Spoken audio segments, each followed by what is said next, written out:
Welcome to Resilience Development in Action, where strength meets strategy and courage to help you move forward. Each week, your host, Steve Bisson, a therapist with over 2 decades of experience in the first responder community, brings you powerful conversations about resilience, growth, and healing through trauma and grief. Through authentic interviews, expert discussions, and real-world experiences, we dive deep into the heart of human resilience. We explore crucial topics like trauma recovery, grief processing, stress management, and emotional well-being. This is Resilience Development in Action with Steve Bisson. Bienvenue, welcome again. This is episode 203 of Resilience Development in Action. My name is Steve Bisson. If you haven't listened to episode 202 yet, it was with Kevin Cormine. It was a great interview. This is just great to have people who go from the first responder world to the mental health world. So please go back and listen to that interview. But episode 203 is with Nick Jonsson. Nick Jonsson is an international best-selling author, co-founder of EGN Singapore. He's been a TEDx speaker, and he's competed in Ironmans. He went from a business background, high executive roles, to now spending years after getting to a point where he faced burnout, suicide, and the loss of a friend to suicide. He became someone who is sharing his insights into mental health, leadership, and personal growth. While I love grief, trauma, and first responder coaching and the high C-suite people, they definitely need the same support. So this is why Nick is on. I'm looking forward to hearing his insight. He does deep dives. He shares his story. He'll talk about the suicide of his friend. And here's the interview.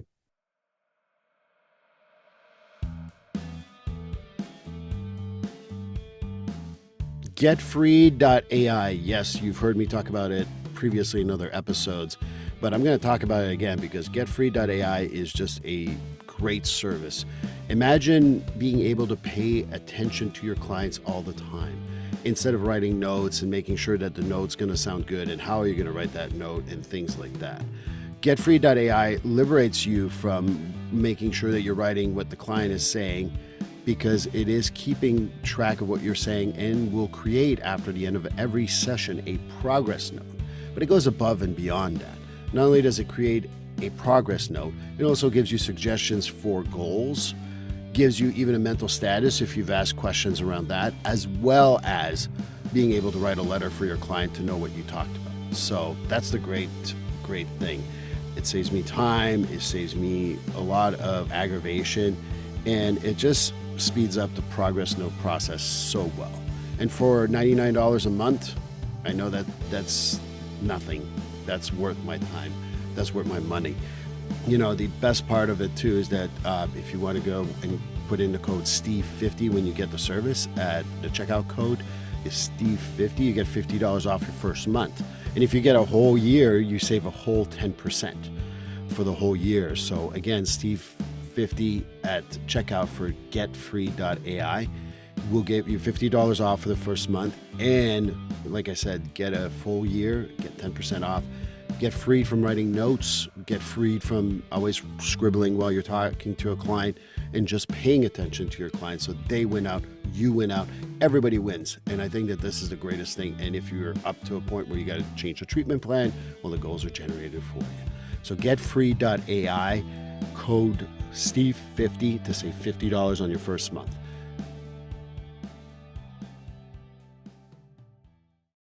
Well, welcome to Resilience Development in Action, episode 203. I'm excited. For those of you who know me and have been listening to the podcast, I am not a morning person. I've got my coffee here, got my water, but I had to get up early because I wanted to meet this man. Nick Jonsson is all the way in right now, Thailand, I think he said at pre-interview. Usually from Singapore, but right now he's in Thailand. And I was reading his story. I thought it was a fantastic story. I wanted to share it with you guys because we're going to talk about people in the corporate world, the coaching that goes with that. We're going to talk about psychotherapy, and we're going to talk about addiction. I'm just so excited. Nick, welcome to Resilience Development in Action. It's great to be on the show, Steve. Thank you so much, and good evening indeed from Southeast Asia. I can't imagine. It's such a weird concept sometimes that we're talking at the same time, halfway across the world, and I'm from the 1970s. That was like a dream in the 1970s. Now it's a reality, and we do it regularly, so it's just fascinating. Absolutely, Steve. And I'm from the 70s and as well, right in the middle of it. Oh, you're 75? There we go. Me too. See? 1975. So, 50 this year. So, There we um, go. I read your stuff, and I was very excited to have you on. But my audience didn't read your stuff just yet, so they want to hear a little more about you. So, can you tell me a little more about yourself? Yeah, sure. So I was born in Sweden, educated in Australia, and then I lived and worked the last 21 years in Southeast Asia. And in very short, I started basically in a blue collar worker family. My father in construction, that's where I also started. I worked as a construction painter until I had a motorcycle accident aged about 20. And after that, the doctors told me that I couldn't continue to work with my body. I got a neck injury and a back injury and so on. And I had to go back to school. So with that, I transformed my life and became a student again. And that sent me off to Australia to learn English. And that's at least the beginning of my journey. Well, there's so much just in that too. Hearing about construction being blue collar and now seeing where you're at today. I've joked around when my clients said I'm a blue collar guy in a white collar job. So I respect that a lot more than you know. Can you tell me more about the motorcycle accident? I read about it, but I'd like to hear more because that's kind of like the tipping point for you, a change in your life. Yes, and at the time I thought my life was over and that was all I knew. I worked with my body. The way I knew to earn extra money was raising my hand and take extra work on the weekends or work evenings and taking more dangerous jobs and so on. So when I got injured, then I just thought, well, this is not good. I will just be on sick pay and that's going to not be good money. And because I didn't have an education to stand on, that was really challenging for me. But out of that came the opportunities then, forcing myself then to go back to school. And I didn't even have good enough grades from high school to go to university. So I had to go back to what we call in Sweden almost like an adult high school, where I had to retake the subjects from high school to get decent grades to be able to enter then the university. So that was my journey. And through that, though, I sort of got a second chance in life and a taste for life and a taste for winning, a taste for success that perhaps would never have been given to me otherwise. Yeah? So, taste of success. I'm always fascinated by what people describe as success because your definition of success might be different than mine, might be different than other people. I don't like the description of people telling me success is having $5 million or having 14 cars or having 3 houses. I'm making it up here. To me, that's not success, but success is a little different for me. What is your definition of success? Yeah, unfortunately, the definition of success for me meant what you mentioned there. That was what I started to see, and that was the picture that was painted to me at the university.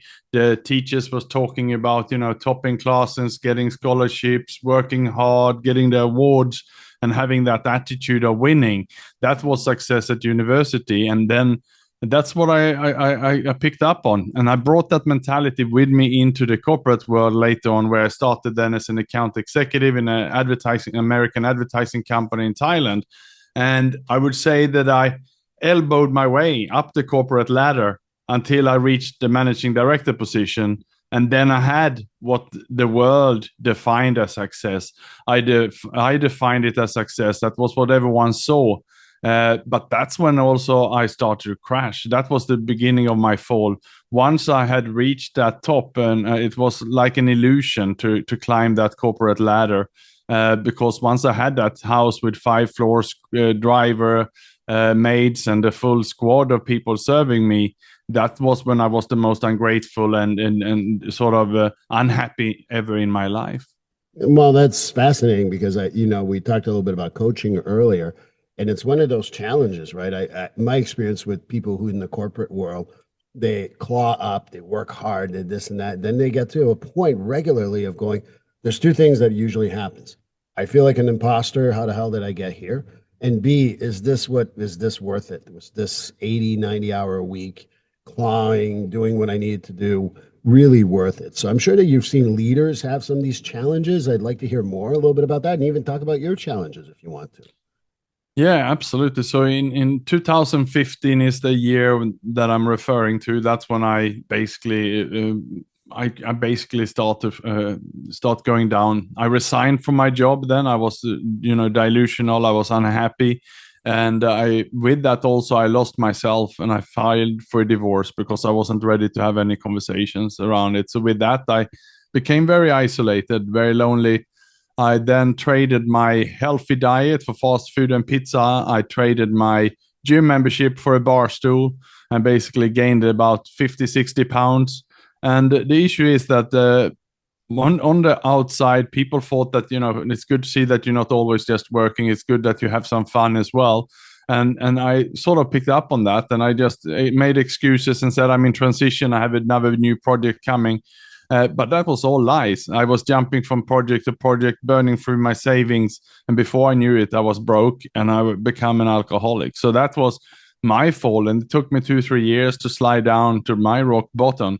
And to answer your question about others, yes, I've seen it in so many. And if I'm looking at the numbers here in Southeast Asia, around 10 to 20% of all the senior executives here find themselves in that kind of addiction space. Perhaps many call themselves functional addicts, and it could be drugs, alcohol, gambling, sex, or anything else that they seek to be able to cope with all the pressures. But that eventually it only takes something for the wheels to fall off there as well. Well, the definition of success sometimes is like, hey, you know what? You go out corporately and have a bunch of drinks. That's the success. That's a mark of success. And I don't know if that's your experience that you've seen with some of the executives, but I've certainly seen that as, oh yeah, we got to go mingle and have a couple of drinks. And then suddenly it becomes you just drink and you're no longer mingling and you're just looking forward to your next drink. I don't know if that's your experience, but certainly my experience with some corporate level jobs.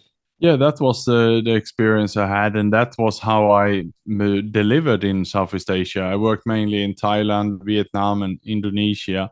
And I worked in everything from advertising agency to medical services companies to fashion company. And in business development, it was about taking out clients to entertain them. And it would be clients coming from US or Europe, stopping over in Asia. And you were expected to take them out for dinner and drinks.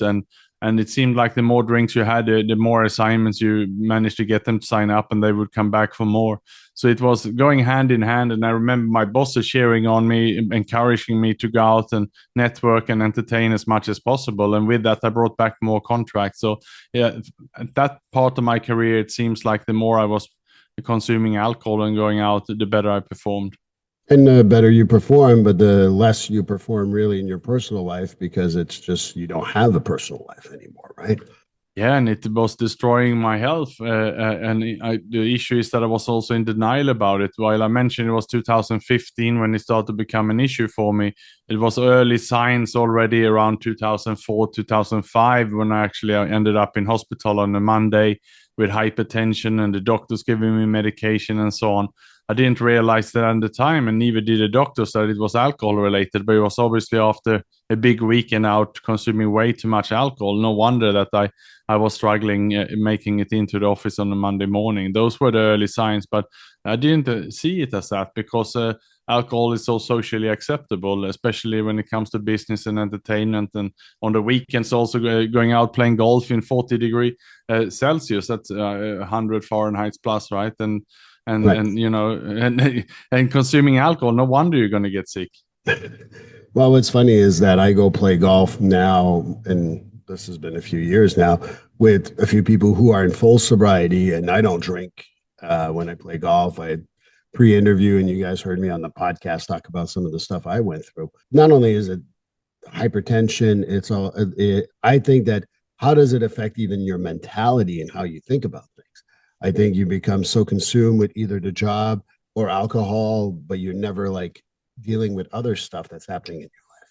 Yeah, absolutely. And it becomes a full circle. The issue is that one bad habit or one addiction easily leads to another. And the most people that I work with and coach, especially senior executives, if you ask them about the big issues that happen in their life, if it is that they end up with drugs or prostitution or gambling or losing a lot, and you ask them how did this all start? How did it come about? It always starts with alcohol.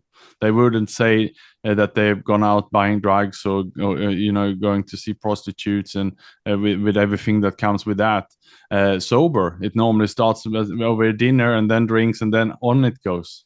Yeah, and I think that that's the other part too, is that we start doing things that we're not proud of. And now we start like wanting to drown whatever we're not proud of with more alcohol. So that way you don't need to think about it. I think it's a vicious cycle. And I see that in corporate America as much as I see it in the first responder world that I work with regularly, because, we do stuff we're not proud of, or we have a trauma that comes from it. And it's very difficult. And I think you talked a little bit about your own traumas in regards to getting in a motorcycle accident, having to redo your life, and now suddenly realizing alcohol is taking over your life. Now you got to redo your life again. And that's all traumatic for people, if you ask me. Yeah, absolutely. And it's almost 7 years ago now since I quit drinking alcohol, but it was only after, again, if motorcycle was the motorcycle accident was the first sort of big change in my life, stopping alcohol was the second one. And it was not easy to give it up. It was something that I knew I had to, but I actually had to be quite sick. I had to be so sick and tired that I was sick and tired of being sick and tired in the end to be able to give up there. And I remember at that time life was so miserable. I've written my will, I've written my testament, and I really was preparing to leave this place. I wasn't suicidal, but I was certainly accepting that my body was giving up on me. I was accepting that I was going to die, and therefore I better clean up my act. So that was the stage I was in. And it was only when I started to send out those signals, sending these documentations to my loved ones and people around me. And this time I met a new girl who today is my second wife, and when they started to question it, and I decided to open up to her, and I explained how I felt internally. That was my turning point this time, because then I was exposed, and with that recovery was possible. Recovery is always possible by talking about it, and that vulnerability, I think, is the hardest part. You talked a little bit about what happens when you go into corporate America and all that. The other part that we talked about pre-interview is isolation. And I think that, sometimes alcohol isolates us, and sometimes we isolate ourselves because of the alcohol. But what's your experience in regards to your own high level executive jobs and the isolation that goes with that? Yeah, isolation is a big part of the pressure jobs, because many times perhaps, and if you think about then in Asia, where many are expats, perhaps you're out here representing an American company, and you're sitting in Singapore or in Hong Kong or something like that. You might be the only English-speaking person in that office. You might not have, even though there's a few colleagues who can speak some English, you might not have enough in common to even have a conversation. That's the kind of environment that I found myself in many times. I could be in an office with 300 people and no one necessarily spoke English or was a Westerner. So it was very difficult to have any kind of conversation that was not about work. And if you sit there and, people speak another language the whole time, then that can be very lonely. But it doesn't have to be in a different language. It can just be if you feel as an external, right? And if you also don't have a good connection with yourself, if you're not well by yourself, then you can feel excluded among your best friends. So it starts with us. After all, it starts with us. And if we don't feel connected in the workplace, then we better make sure that we have good connection externally, that we go perhaps and see some people for a sports academy or some activity before and after work, and perhaps go out for a lunch break with someone who you can speak to. And I think that the other part that I heard you talk about is, we talked being Swedish, and I experienced myself, like, as much as I spoke English, I'm from Quebec, born and raised. In my first few years here, there was this cultural, I don't even know what to call it, but I just missed my culture. It's not that the American culture and Canadian culture isn't that different, but there is differences. And I joked around, I think, with you earlier, like, you don't call someone from Sweden a Finnish, and you don't call a Finnish person Swedish. Because there is a difference, even though there's similarities, and we both know that, but there's a lot of differences too. How did you deal with even that cultural isolation, which does happen not only because of corporate America, but like you didn't move from Sweden to Finland like I did from the US. You moved the other side of the world, Australia, Singapore, Southeast Asia. I mean, that's a huge change. Did the cultural shock really affect you? Yeah, it's huge indeed. And as it happens many times, we live perhaps in an expat area where at least it's some Westerners, people who have similar kind of religion, similar kind of, hobbies and activities and so on, that then at least you can speak English language. So it seems like that's where we start, at least. These days, I'm more integrated. I'm now remarried for 6 years. Also, my wife now is Indonesian. I don't speak the language, but she's very international, and but at least that had brought me a little bit closer to the Asian culture, which had made it a little bit easier also for me to feel at home here. But it's not easy in the beginning, and one way I managed to get around that in the beginning was going out and drinking alcohol, but I don't do that anymore. So I need to find something more authentically to do these days, and it's through sport. I do a lot of sport these days. I swim, I cycle, I run. I belong to swim academies and so on, where I meet other people and hang out, and it can be both locals and Westerners and foreigners as well. I was going to joke around. I mean, what sport, curling or hockey? But I was just a joke, obviously. But yeah, there's always these stereotypes, and I understand that. But getting into swimming and running and everything else, did that also bring you closer to not only work being close to other people because you're an expat, but you're also working with being authentically yourself because it's not an executive situation. It's all that. You're just doing sports, you're doing stuff with people. Did that help you become more of who you truly are? Yes, it did, and actually, I really enjoy sport, and I love socializing through sport because I'm an introvert. So I tend to like any activity where you are, side by side, running, walking, hiking, cycling. That's a fantastic place for me to have a conversation because you don't have to look each other straight in the eyes. And you would know this as a therapist, how you set up the chairs and all these kind of things. If you want people to talk, maybe not face them straight in the eyes, which is perhaps not the easiest for an introvert. But I found that really easy for me to chat away. And also when you're running and your heart rate is high and you can breathe and so on, then the conversations tend to be quite positive and deep and so on. So I do most of my socializing these days actually through exercise. So the bar stool again was traded back to exercise. I think that that's a great exchange. If you ask me, changing from the bar stool to sports, that's just me. But I also think that that brings you more to your authentic self. Do you feel like not only did sobriety bring you there, but also does that help in other parts of your life? Because you were talking a little earlier about the executive. I find that in therapy, you talked about therapy earlier, and even the podcast. If you saw me in my private life versus my therapy versus a podcast, you kind of see the same guy. I'm not much different from one situation to another, but sometimes when you go from executive to family to everything else, you change your persona. So, did you find that executives also struggled with being themselves in particular situations? Yeah, absolutely. I struggle and I see others struggle. It's about putting on that mask and making sure that you are that person. And I remember, especially in the jobs where you had to wear a formal suit, it was not really where I felt comfortable in, and wearing a tie. And I remember when I left that job, I actually donated all my ties, and I was hoping never again.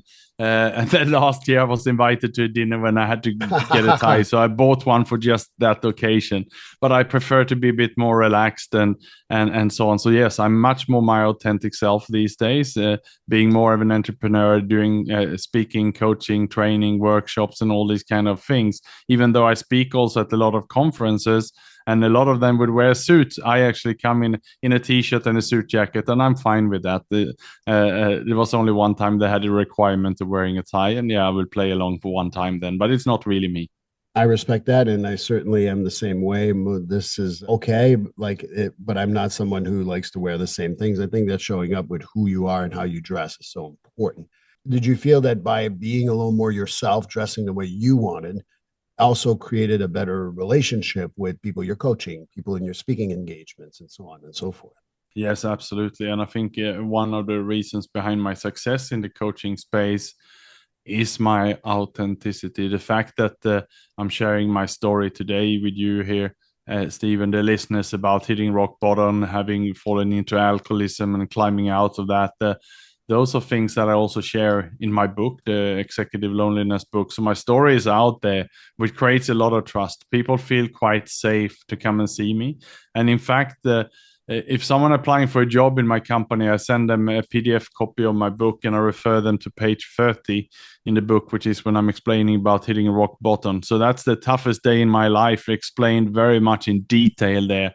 So I figure if someone read that, then they know the most difficult day in my life, then they can come to a job interview and they feel pretty safe. And I've had candidates coming into my job interviews with me who already within 5 minutes say that they actually couldn't stop reading my book. They read all my book after the pages they have been referred to, and they will share that they perhaps had have a suicide attempt themselves in their life behind them and stuff like that. People have shown me scars and all these kind of things, and those are the kind of conversations we've had as a result of me being vulnerable, me being open, me being transparent, and playing the first card, making them feel safe. And that's a good start for any conversation rather than trying to show off. Yeah, well, showing off never works out in all reality, if you ask me. May help you in the short term, but in the long term, it just screws you over. And the suicide stuff happens regularly when people hit the rock bottom, and them opening up about them must have felt good for you. Have you had those thoughts yourself? Have you attempted yourself or anything like that? No, I haven't. No, but alcohol was sort of, putting me in a state where I was slowly killing myself. I call perhaps alcoholism a slow, gradual suicide. So in one sense, yes, but I think it doesn't put you in that state. At least it didn't do that with me. No, and I'm happy that you did not. And I think that I call alcohol slow suicide because you can't live with yourself. And I think that you've talked about it, and this is one of the things that I do with my coaching staff, people that I talk to, is that we get to a point where we use substances, alcohol or drugs, in order to not deal with our mental health. And I know you went back to school going for your mental health stuff, but to me, again, yes, you're going to say I'm a therapist, and of course I'll have to say that. But I think it all comes back to mental health. And I don't know what your experience is with that, but yeah, I would fully agree with you, Stephen. That's why in my coaching in the last few years now, I felt many times that I fell short, and that's why I'm now studying to become a therapist and a counselor as well, so that I can help my clients better. I now worked in tandem with some other therapists, so I refer them to them, and I will keep doing that for specialists and cases and so on. But my space is addiction. That's where I fell, and that's where I raised, and that's where I believe I can make an impact. And quite a few people have said that they appreciate to talk to someone who's been there, who knows what it is to hit rock bottom, and that's where I believe I can add a lot of value moving forward as well. And I think you can, because of your experience and what you've been through. With everything that you just shared, has there been a story or a couple of people or things that stick out that it were a breakthrough story that you're going, oh my God, this was like amazing because of the coaching, because of everything else? Well, I can say firstly, a sad story was in 2019, 1 year into my own recovery, I lost a friend to suicide in Singapore. This was a successful senior executive who I was doing some work together with, who I sadly lost. And that, though, gave me the courage to speak up, because until then I was 1 year into my recovery, but it was a close circle. It was my recovery group and my family and a few close friends who knew what had happened. But when he sadly died so suddenly, I asked his brother for the permission to share my story and to write a book about this. And I actually wrote my executive loneliness book in the memory of Simon, my friend I lost then. So because I wanted to get the message out there, because I said, basically, we need to become comfortable discussing the uncomfortable was my message. And so that was, while that was a sad case, with that book coming out and with me starting to talk about this, I have met several people, including people I interviewed for the book, who actually, at the point of interviewing them, one woman I can remember vividly who I interviewed about it, she said to me that she had rehearsed her own suicide twice when we sat down. And this was actually at the case where she was pretty close to triggering it and executing the suicide. So the fact that I had reached out to her to interview her for my book, it gave her a chance to speak up about her own thoughts on suicide. And with that, her pattern was broken.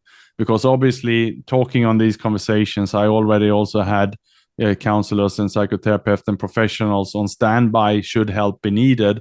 And I was quite quick to ask for permission to call for professional help. And we got professional help. And with that, she also shared with this therapist her plans. And he asked for the permission to also inform the husband on this. With this, the husband also got involved. And we all had some good conversation about it. And I remember what she said when this came to shore. She said, I can't believe that I just shared this. And I can't believe that I was actually planning my own suicide. She couldn't believe how stupid it sounded to herself.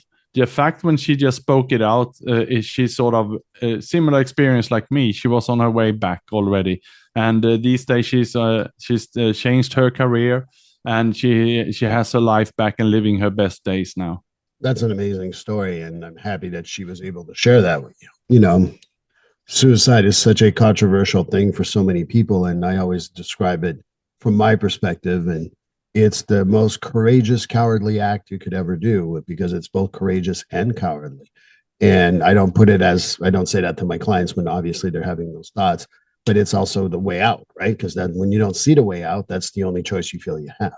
Yeah, unfortunately, that's what I'm hearing also. And I also run a men's support group where we are about 21, 22 men now. We meet once a week to discuss what's going on in our minds. And within that group, every sort of week there will be 2 or 3 who are in that space when it's getting pretty dark, and they cannot really see a way out. But just the fact to log on and talk about it is sometimes all that we need, just to be able to share that it's tough right now, rather than keeping it internally.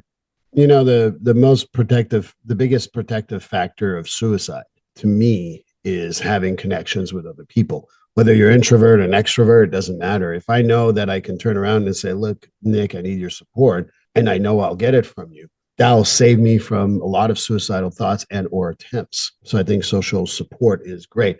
When you talk about the men's group that you're running, do you talk about anything specific, or is it just like you let people talk and they talk about what's going on in their lives? We have a theme every week, and I will propose the theme in advance unless we have requests. We always have a request. One time, one week it can be sleep. One time it can be learning mindset, growth mindset. Another time it can be addiction. Next time it can be children or relationships. So we basically, and then we don't have to share on that theme, but we are welcome and encouraged to do that. And typically we have some readings we share with everyone before. So it's almost like a recovery group, but you don't have to be in recovery or be an addict to join it. And that's why I started. I thought it was so good, and I was fortunate that I had a drinking problem, so I ended up in one of those recovery groups. But I thought then, well, it's unfortunate that you have to become, an addict to get into one of those rooms. So that's why I sort of created this space for anyone, and it's for men. We all go through different challenges. We don't have to fall into addiction to have challenges in our life. I mean, I'll challenge that a little bit with you, and what I mean by that is I agree with you, but I'll add to it. I think that everyone is addicted to something. I think we all have addiction issues. Some people are addicted to their job. Some people are addicted to working out. Some people are addicted to the money. Some people are, but there's always an addiction. So that's why when I hear about the exclusionary, well, you're not drinking alcohol, that's the only addiction we address, I always find that like kind of cop out, because I think we all struggle with some sort of addiction. Yeah, absolutely. And I like that. And maybe, we could have a recovery. There should be one of those official 12-step recovery programs, and perhaps for just general addiction. I don't know. Now they all filtered, depending on what addiction. But at the end, actually, it's the same program. It's 12 steps, right? And it's only one of those 12 steps that is about, is it drugs, alcohol, sex, or whatever it is. The rest is the same. I mean, you talk about sex addiction, you talk about other type of addictions. To me, they're all the same in the sense that they have a common theme. You're trying to solve some of your mental health issues by going into addiction. You feel lonely. Sometimes people will throw themselves into work or workouts so that they don't need to deal with their loneliness. my experience is that you should have you're right, maybe me and you can come up with a nice general statement, and we can have men's group and women's group who talk about their supports that they need in regards to working out on sleep. Talking about sleep, talking about eating healthy. And I always talk about nutrition versus diet, because that's the most important part, and really paying attention to your body. Like if your body aches somewhere, pay attention to it. What are you going to do about it? But I think that that's what sometimes addiction gets you. Oh, I feel a little pain here. Let me put a little alcohol on it or put a little pill on it. It'll go away. It ain't going to go away. It's just going to be covered. Yeah, exactly. I agree with you there, and also I should say that it's not only men's group I run. I also run confidential peer groups for senior executives. We have also groups for entrepreneurs where they discuss with like-minded mixed groups then at their seniority level, and there they mainly discuss work-related matters. So the pressures at work and the biggest challenges they discuss in the group is how to manage upwards, how to manage the boss, the board, the partners, the owners. Followed by recruitment or staff retention and all these things that people would have in common. So they have a place where they can discuss these challenges and support each other. And also for entrepreneurs, because entrepreneurs can be very lonely as well. So that you have other entrepreneurs to have a group where you can discuss your challenges and help each other. We also have women groups for the women, and my wife is actually leading that initiative. So I believe we need these safe places, and sometimes we need perhaps just between us men have some conversations, and I think that's fine. Yeah, and I think that we got to celebrate these differences without saying that it's special. And I think that that's how I perceive it, is that I have a group for first responders, for example. And I think that that's important. But if they need a men's group, they need a support group for their substances. Those are also very valid, and they need to go to that. But we need to have, I'm happy to hear about these groups for peers who are talking about corporate stuff, because I think it's good to know that you're not alone. And I think I see that way too many times when I talk about coaching with my corporate people. Yeah, certainly. The corporate world can be lonely and isolated, as we discussed before. And it's also a fine line how vulnerable you can be in the workplace. Yes, you should be vulnerable about the challenges you are facing at work.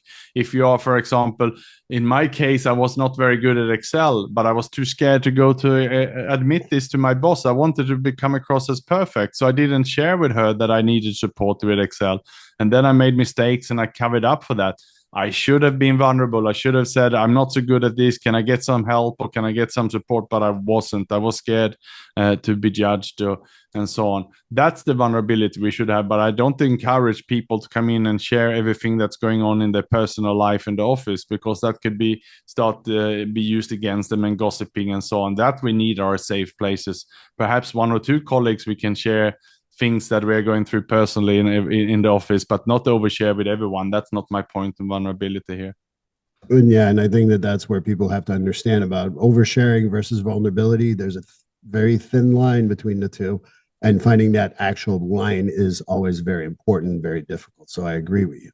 Well, I would like to get your word out, get everything where can people reach you? Where can people go find you? I'm quite active on LinkedIn. So if anyone is on LinkedIn, they can look up Nick Jonsson, and it's NickJonsson. Otherwise, my book, Executive Loneliness, is on Amazon, and it's also on Audible if someone prefer the audio book. Okay. And then what I'll do is I'll link to the show notes, your book on Amazon. I will also link your LinkedIn profile, and then I'll put in your website so people can go and get it. So that way they'll know how to like spell Nick Jonsson. Because when I wrote it down the first time, I screwed up. So that's on me. It is the Swedish the spelling of the word. So for all my American and Canadian friends listening, yes, it's the Swedish writing of Jonsson. Fantastic. Well, thank you so much, Nick. I really appreciate you. Truly, your vulnerability and your ability to go from subject to subject was really appreciated. And I thank you for your time. Thank you so much, Steve. Thank you for episode 203, Nick Jonsson. Really appreciate you having there. Hope you join us for episode 204 with Bet Saldo. Please like, subscribe, and follow this podcast on your favorite platform. A glowing review is always helpful. And as a reminder, this podcast is for informational, educational, and entertainment purposes only. If you're struggling with a mental health or substance abuse issue, please reach out to a professional counselor for consultation. If you are in a mental health crisis, call 988 for assistance. This number is available in the United States and Canada.